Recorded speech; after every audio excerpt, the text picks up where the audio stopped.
Hi guys, and welcome back to my channel and welcome back to another GCSE revision video. If you're new here, hi, my name is Radhika and I'm doing a GCSE revision series on my channel because students in the UK are returning to school after 5 months of doing nothing, and by the way things are looking, I feel like we might be going back into lockdown again. So if you need to find any more of my other revision videos, they're all my back to school playlist. Today's video is actually on GCSE English. Now I know that English has two papers, literature and language, but honestly I couldn't think of a lot of things for language to make a video on, so that's why I'm trying to put all of them together. But just know that most of these tips are actually for literature, not language. So I suppose English, you can kind of incorporate them into both. This series is my way of helping you guys, so I'd really appreciate if you could subscribe to my channel and also drop me a comment down below. What other study content do you want to see? Are there any particular subjects you want me to do? Because the series is nearly coming to an end. I think I've made enough videos on the majority of core subjects, but if I've forgotten anything or if you want me to do anything in particular, I will do that. And without further ado, let's get started.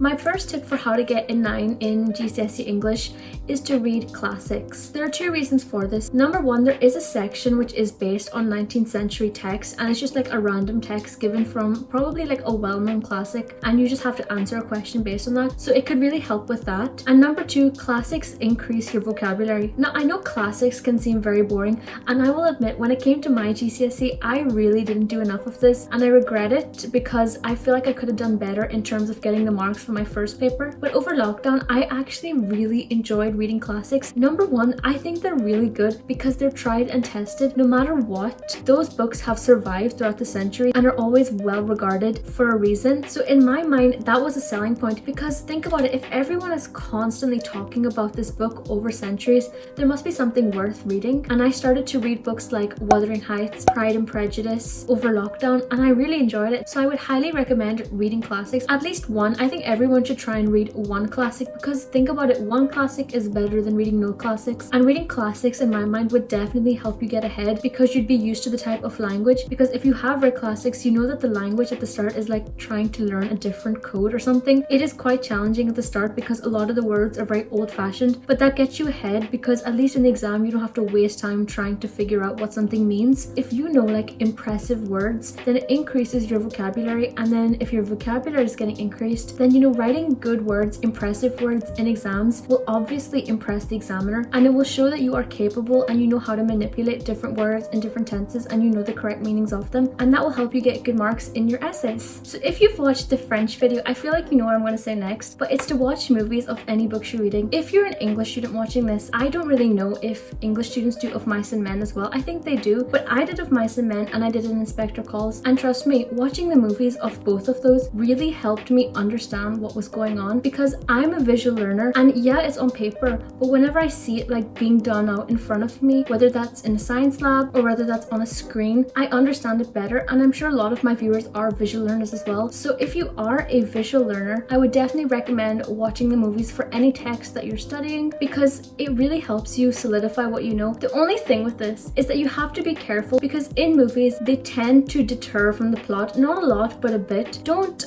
watch the movie as a substitute for the book, but just watch the movie to help you fully understand what's going on in the book. And it's just like a nice change, because yes, revision can be really boring, but definitely switching it up can help you stay engaged, stay focused, and help you improve your concentration, which will actually make you want to study for English. My next tip is probably my most important tip, and that is to watch plays. The reason I'm going to stress plays over movies is because in my mind, plays are better than movies. When you're watching a movie that is based on a book, let's take Harry Potter for example. Anyone that's a Harry Potter fan that has read the books knows that the books and the movies are not identical. And why is that? Because obviously the books are so big that they want to try and condense all of that down to a certain time limit so that the viewer doesn't get bored. However, if you're watching a play, I don't know, there's only one play on Harry Potter as far as I know, but let's say they took the same Harry Potter book and turned it into a play. The play would probably be longer because they're using nearly the exact same dialogue, as opposed to the movie where the dialogue would have been changed a bit in order to make it shorter. So that's why you need to watch plays. Plays have exact dialogue, and exact dialogue means quotes are coming directly from the book, not being made up by directors, if that makes sense. Therefore, plays are literally solidifying what you already know. Let's say you have no quote. If you hear someone say it out, then that can help you remember it. And in my mind, that's a really good way of learning, because if you're hearing someone else or seeing someone else acting it out, doing it, and not changing the dialogue so they're actually saying the correct things that the character says in the book, then that's going to help you remember it, and that's going to help you actually like be able to remember quotes faster, because in English you have to learn a lot of quotes. And think about it, if you can remember some of them just by making that link between the play and the book, then you wouldn't have to spend as much time in the exam trying to remember quotes. You'll just automatically have them in your head. My next tip is to do with GCSE poetry. If you've watched all of the other revision videos in this like small series that I'm doing, I've mentioned this I think in 90% of them, and that is BBC Bite Size. Everyone really knows how BBC Bite Size works, but it's really good for poetry because you have breakdowns of what the poem is based on, what type of questions you can get, what the poet is trying to convey. You also need to know a little bit about the poet's background, and that's all there in BBC Bite Size. I used it for my poetry revision. I also used to use it for my Of Mice and Men revision and Inspector College revision. Overall, really good, and yes, 10 on 10 recommend. There's a lot for GCSE English: characters, themes, poetry, drama. Therefore, my next tip is to make mind maps based on anything that you learn. So for example, if I was learning about Curly's wife in Of Mice and Men, then I would write Curly's wife in the middle and then just write the themes that surround her, her personality, any quotes, descriptions, what the author is trying to say. All of that historical context as well comes into English quite a bit. Anything and everything that I can think of to do with Curly's wife, I would write down and then just learn it. I think mind maps are really underrated for English, but I personally love them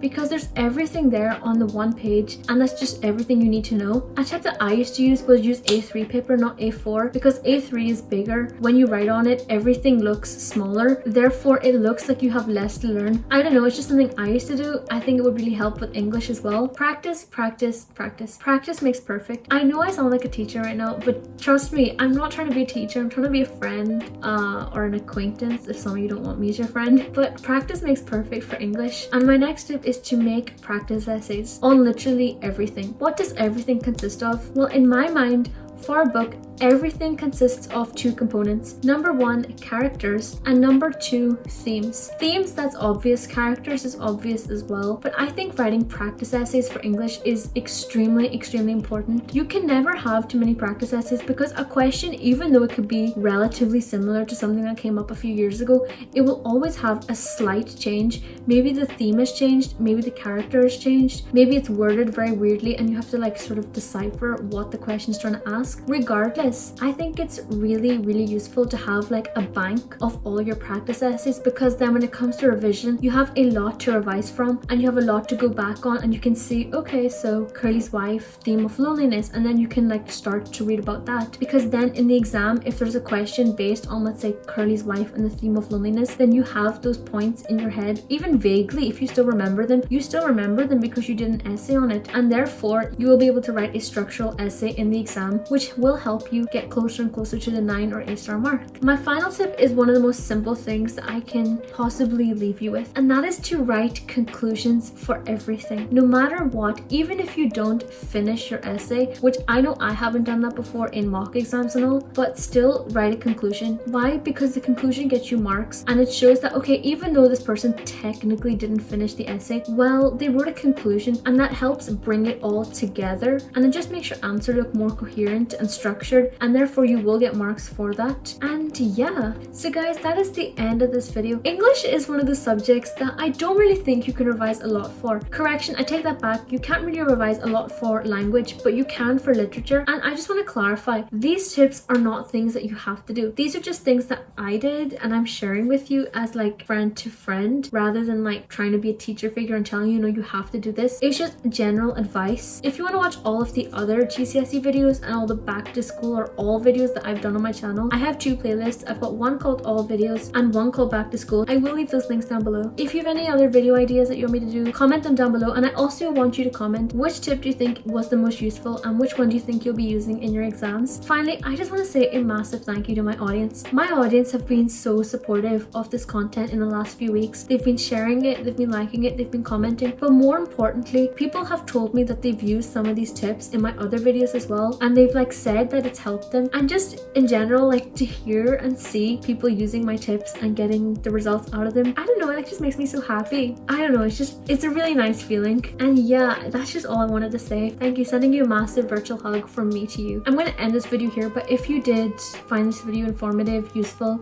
don't forget to like this video because it does help it go out to more people. And if you ever need to refer to it again, you can find it in the back to school playlist on my channel. Sending you another big virtual hug from me to you again, because you can never have too many hugs. I hope you get that 9 or A star in GCSE English because you deserve it. Bye!